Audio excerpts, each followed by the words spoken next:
하나님께서는 이스라엘 백성들에게 거룩한 백성이 되라 말씀하셨습니다. 그렇기 때문에 이스라엘 백성들은 거룩한 이 백성으로서의 삶을 살아야 했습니다. 만일 공동체 안에서 이 부정이 발견된다면 이 부정을 제거하고 정결을 유지해야 했습니다. 공동체 안에서 부정한 사람이 발견된다면 이 사람을 진영 밖으로 내보내야 했습니다. 왜냐하면 진영 안은 거룩한 곳이었기 때문입니다. 진영 밖으로 나간 사람이 다시 진영 안으로 들어오기 위해서는 부정을 제거하고 정결 예식을 행해야 했습니다. 이러한 모습은 오늘 우리 또한 마찬가지입니다. 우리 역시도 하나님의 거룩한 백성입니다. 우리는 평소의 삶에서 이 부정을 제하고 정결을 유지해야 합니다. 하나님의 거룩한 백성으로서의 삶을 살아야 합니다. 민수기 5장은 이스라엘 공동체 내부에서 생기는 이러한 갈등들을 사례별로 다루고 있습니다. 오늘 우리가 읽은 본문은 의심의 소재, 이 기억의 소재를 다루고 있습니다. 오늘날에는 아직도 많이 부족하지만 양성평등에 대한 인식이 많이 개선이 되었습니다. 그러나 과거에만 하더라도 우리나라의 이 많은 여성들이 차별을 받아왔습니다. 가정과 사회 안에서 차별을 받았는데 많은 불이익을 당하기도 하였습니다. 그래서 오늘 본문에서는 만약 남편이 아내가 자신 모르게 간음을 했다고 의심하게 되거나 만일 그러한 일이 없었어도 계속 의심이 들어 아내를 미워하는 마음이 생긴다면 남편은 아내를 데리고 제사장에게로 가서 이 아내의 간음을 밝히는 의식을 거행해야 했습니다. 이런 의식을 거행하는 순전한 이유는 바로 남편의 의심 때문입니다. 만약 남편이 아내에게 의심이 없다면 이런 의식은 전혀 거행하지 않아도 되었습니다. 그래서 오늘 본문에서 다루는 이 규례는 아내가 부정을 저질렀다고 의심하는 남편의 그 질투를 처리하는 규례입니다. 남편이 아내를 데리고 제사장에게로 가면 아내의 몫으로 보리가루 10분의 1 네발을 헌물로 드립니다. 그러나 이는 일반적인 소재와는 다릅니다. 고운 가루를 사용하지 않고 기름도 붓지 않고 유향도 두지 않습니다. 소재 예물에 기름을 붓거나 이 유향을 얻는다는 것은 바로 기쁨과 감사를 나타내는 표현입니다. 그러나 이 기름과 유향을 두지 않는다는 것은 바로 이것이 지금 기쁨으로 드리는 예물이 아니라는 것입니다. 이는 의심의 소재요, 죄악을 기억하게 하는 기억의 소재이기 때문입니다. 제사장은 여인을 가까이 오게 하여 하나님 앞에 세웁니다. 토기에 거룩한 물을 담아 성막 바닥에 티끌을 모아 물에 넣습니다.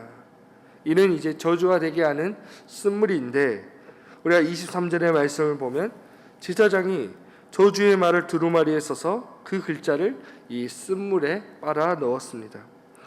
저주 말을 쓴 두루마리를 이 물에 빤다는 것은 이 물을 마시는 자에게 바로 저주가 내린다는 것을 상징적으로 보여주는 것입니다. 여인은 머리를 풀어 기억나게 하는 소재물, 의심의 소재물을 두 손에 들게 합니다.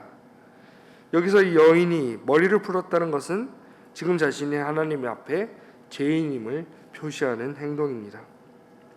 그리고 제사장은 의심을 받고 있는 여인에게 맹세하게 합니다. 만일 여인이 부정한 일이 없었다면 이 저주가 되게 하는 이 쓴물의 해독을 면하고 부정한 일이 있다면 하나님께서 여인의 넓적다리가 마르고 배가 부어서 백성 중에 저주거리, 맹세거리가 되게 하실지라고 선언합니다. 먼저 저주가 되게 하는 쓴물의 해독을 면한다는 것은 이 법적인 용어입니다. 바로 깨끗해지다, 죄의 혐의가 풀리다라는 의미를 가지고 있습니다. 그리고 여인의 넓적다리가 마르고 배가 붓는다는 것은 여인이 저주를 받아서 자녀를 출산하지 못하게 되는 그 형벌을 받게 되는 것입니다. 만약 지금 뱃속에 태아가 있다면 지금 현재 여인이 유산을 하게 되거나 이제 불임이 생기게 되는 것입니다. 그러나 아무런 잘못이 없다면 여인은 아무런 어떠한 해도 받지 않게 되는 것입니다. 그래서 오늘 본문 29절에서 31절의 말씀이 바로 오늘 이 의심의 소재에 대한 요약이라 할 수 있습니다. 그리고 오늘 본문 31절은 남편은 무지할 것이요 여인은 죄가 있으면 당하리라 이렇게 끝맺습니다. 이는 아내를 의심한 것이 지금 남편의 잘못이었을 경우에도 바로 남편에게는 아무런 그러한 처벌을 주어지지 않는다라는 것을 암시하는 것일 수도 있습니다. 오늘 본문에서 소개되는 의심의 소재, 이 기억의 소재는 여인에게 불합리한 규례로 보여지고 있습니다. 남편의 이 의심으로 여인은 만인의 웃음거리가 될 것입니다. 그저 여인은 그 맹세 앞에 그저 아멘, 아멘 할 뿐입니다. 그러나 오히려 이 규례가 현재 의심받는 여인을 남편과 공동체의 그 폭력으로부터 보호하는 역할을 하고 있습니다. 왜냐하면 당시 고대 사회에서 여성은 어떠한 보호도 받을 수 없는 사회적인 약자였기 때문입니다. 남편의 의심만으로 여성은 목숨을 잃을 수가 있었습니다. 그러나 이 의심의 소재는 이스라엘의 그 정결을 유지하는 제도이며 동시에 어떠한 여인도 부당한 대우를 받지 않게 하는 공의로운 제도였습니다. 오늘 본문을 살펴보면 남편은 아내가 의심된다면 먼저 제사장을 찾아야 했습니다. 이 의심이라는 단어는 확실히 알 수 없어서 믿지 못하는 마음입니다.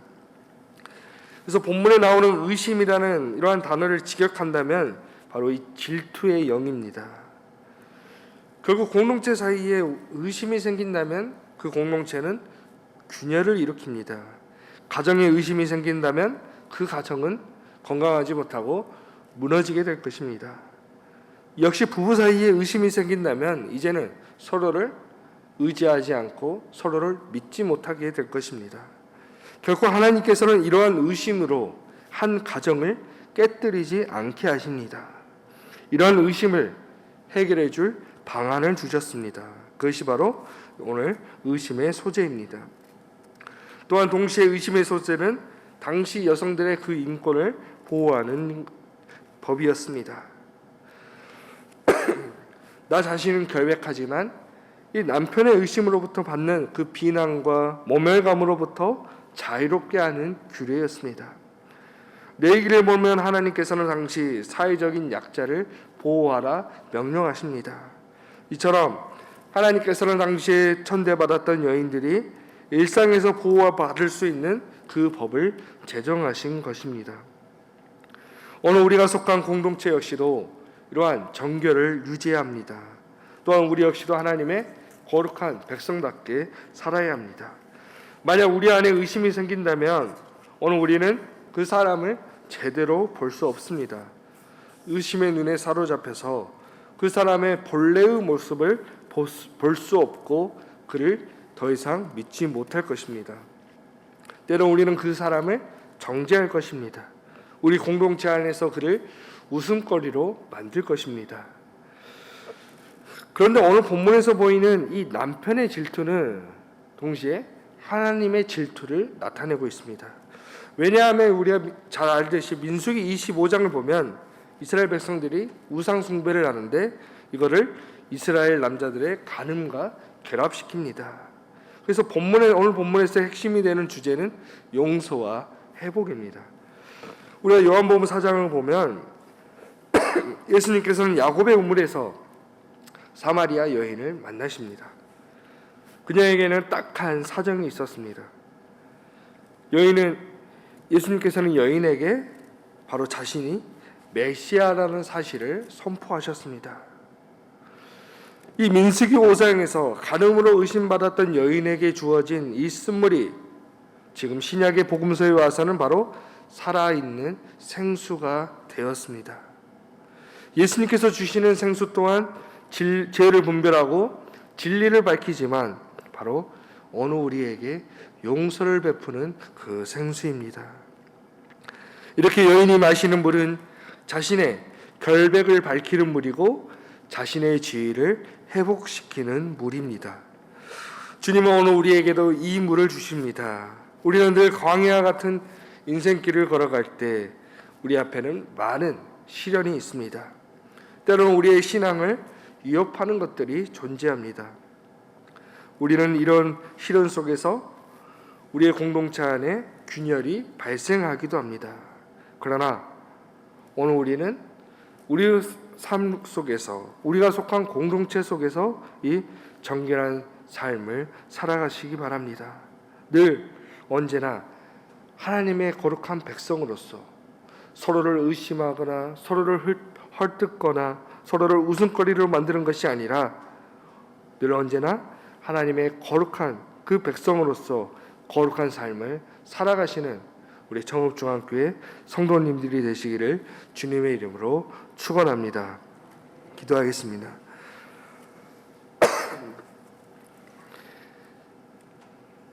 하나님, 우리는 연약합니다. 때로 우리는 매일 넘어집니다.